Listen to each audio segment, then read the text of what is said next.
السلام علیکم ورحمۃ اللہ وبرکاتہ۔ اعوذ باللہ من الشیطان الرجیم،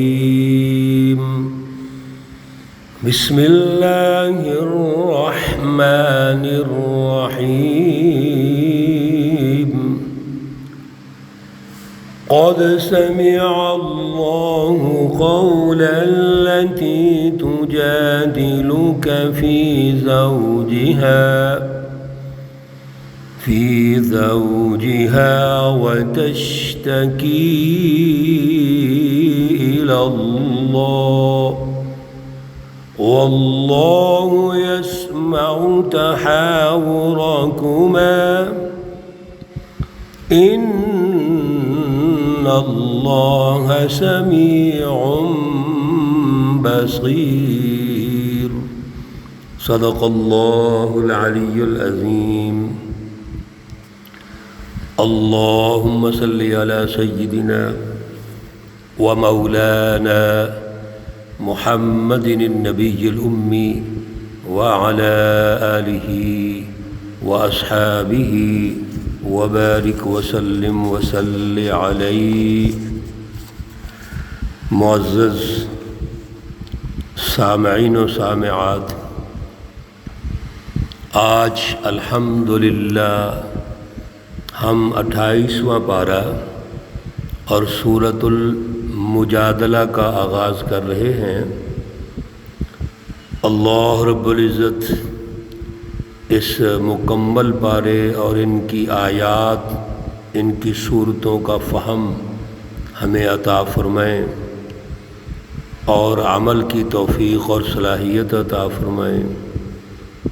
آج آیت مقدسہ نمبر 1 پر انشاءاللہ العزیز بات چیت کریں گے۔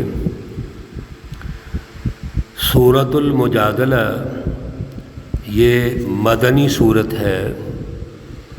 اس کی 22 آیات اور 3 رکوع ہیں۔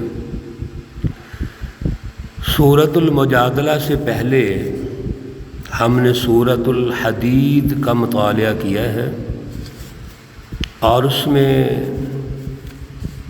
آیت مقدسہ نمبر 25 میں اللہ رب العزت نے انبیاء و رسل کی آمد کا مقصد ارشاد فرمایا تھا۔ لقد ارسلنا رسولنا بالبینات وانزلنا معهم الکتاب والمیزان لیقوم الناس بالقسط، کہ اللہ رب العزت نے جتنے بھی محترم و محتشم رسول بھیجے ہیں ان کو اللہ نے 2 چیزیں دیں۔ ایک تو بالبینات واضح دلائل دیے، عقلی اور نقلی دلائل دیے، نشانیاں دیں، اور دوسرا کتاب مقدس دی جو آئین، ضابطے، قانون کی کتاب ہے، یعنی مکمل زندگی کا سسٹم دے دیا۔ عائلی فیملی لائف سے لے کر انفرادی زندگی سے لے کر پورا اجتماعی نظام دے دیا اور میزان دے دیا۔ مقصد یہ تھا کہ انصاف قائم کریں، لیقوم الناس بالقسط، انسانوں کے درمیان انصاف قائم کریں۔ اب انصاف کون قائم کرے گا؟ اللہ کے رسول قائم کریں گے، اور اللہ کے رسولوں کی ایک سچی جماعت کی ضرورت ہے۔ بغیر حزب کے اتنا بڑا ٹاسک کیسے حاصل کیا جائے گا؟ اس سورہ مقدسہ میں حزب اللہ کے تنظیمی ضابطے، قاعدے اور حزب جن اصولوں پر، عدل کے اصولوں پر ان کی تربیت ہونی ہے، اللہ رب العزت نے ارشاد فرمائے ہیں۔ دوسرے اور تیسرے رکوع میں اللہ نے بڑی تفصیل سے ارشادات فرمائے ہیں۔ پہلے رکوع میں اللہ رب العزت نے ایک اہم واقعے کی طرف اشارہ فرمایا ہے۔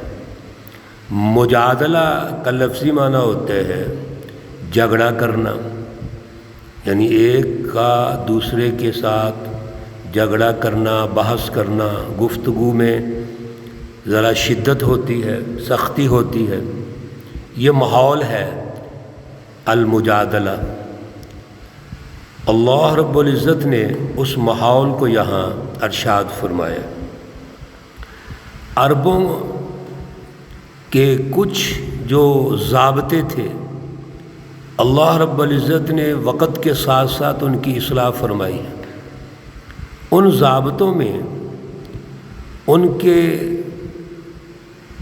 بڑے شدید جو رویے تھے وہ موجود تھے، جو انہوں نے قوانین خود ساختہ سے بنائے ہوئے تھے۔ اس میں ایک قانون ان کا یہ تھا کہ جب کوئی بھی شخص اپنی بیوی کو اپنی ماں کی طرح کہہ دیتا تھا تو وہ ان پر حرام ہو جاتی تھی۔ وہ سمجھتے تھے کہ اب یہ عورت حرام ہے اور کوئی اس میں رجوع بھی نہیں ہو سکتا، یہ مستقل بنیادوں پر حرام ہو گئی۔ ایسا ہی ایک واقعہ ہے، حضرت اوس بن ثابت ہیں، ان کی بیوی ہیں حضرت خولہ بنت ثعلبہ۔ اوس بن ثابت رضی اللہ تعالیٰ عنہ سے ایک غلطی ہو گئی اور انہوں نے کہہ دیا اپنی بیوی خولہ بنت ثعلبہ کو کہ تو میرے اوپر ایسے ہے جیسے میری ماں کی پیٹھ ہے، انتی علیہ کا ظہری امی، یہ وہ الفاظ بولتے تھے۔ یہ واقعہ پیش آ گیا۔ اس واقعہ کو لے کر حضرت خولہ بنت ثعلبہ رسول اللہ صلی اللہ علیہ وسلم کے پاس آتی ہیں اور آ کر آپ سے اس کا حل پوچھتی ہیں کہ میرے خامد نے مجھے یہ کہہ دیا ہے کہ انتی علیہ کا ظہر امی، تو میں تو اس کے لیے مستقل حرام ہو گئی ہوں، مجھے طلاق ہو گئی ہے، میرے بچے ہیں اور یہ بوڑھے ہیں عمر کے اعتبار سے، اب میں کیا کروں؟ یہ رسول اللہ صلی اللہ علیہ وسلم سے اس طرح گفتگو کر رہی ہے۔ حضرت عائشہ رضی اللہ تعالی عنہا کا گھر ہے، وہ فرماتی ہیں کہ مجھے بھی سمجھ نہیں آ رہی تھی کہ یہ کیا کہہ رہی ہے، لیکن باتیں کر رہی ہے بڑی سخت باتیں، یعنی الجھے ہوئے انداز میں گفتگو کرتی ہے، اور ایک طرف اللہ تعالیٰ سے بھی وہ کہتی ہے یا اللہ میں کیا کروں، یعنی پریشانی کی حالت میں ایک شخص جب پریشان ہو اور پریشانی بھی ایسا ہو کہ بند گلی میں کھڑا ہو جائے تو اس کا انداز گفتگو کا کیسا ہوگا، اس کو اللہ رب العزت نے یہاں ارشاد فرمایا ہے۔ اور اس واقعہ کے تناظر میں اب اللہ رب العزت نے قانون سازی ارشاد فرمائی، اور قانون سازی کیا ہے وہ ہم انشاءاللہ العزیز ترتیب سے سنیں گے، گفتگو ہوگی۔ پہلی آیت میں اللہ ارشاد فرما رہے ہیں قد سمع اللہ، تحقیق سن لیا اللہ نے، قولا گفتگو، اللہ کی اس عورت کی، کس عورت کی؟ خولہ بنت ثعلبہ کی۔